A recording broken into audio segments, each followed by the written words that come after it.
All right, let's dive into this explainer on Bhangarh Fort, easily India's most terrifying, supposedly haunted mystery. The government literally bans entry after dark. This completely fuels legends that nighttime visitors never return alive. Built way back in 1573, this ancient city housed 9,000 homes. Today, it's completely roofless. Local lore blames a dark sorcerer whose rejected love potion triggered a totally deadly, crushing curse. But here's the massive twist, guys. Historians have zero actual record of this princess or the sorcerer. So instead of a curse, the real culprit is just the science of fear, specifically infrasounds. At exactly 19 hertz, these deep, inaudible sound waves physically cause dizziness, severe anxiety, and pure dread. You see, howling wind and constant minor earthquakes naturally generate these terrifying, invisible frequencies right there. In fact, a 2008 experiment showed people secretly blasted with infrasound felt pure terror in totally empty rooms.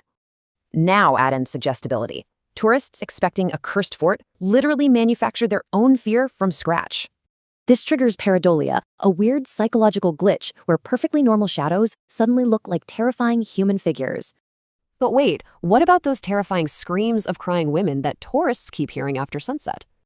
Well, those horrifying screams aren't restless spirits at all. They're literally just wild local hyenas calling out. Honestly, the real reason the government bans nighttime entry is purely about safety from those deadly predators.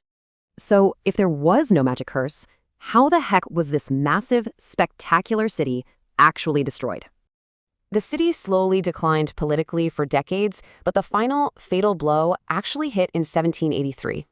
A devastating El Niño weather event caused a brutal famine, forcing every single citizen to permanently flee.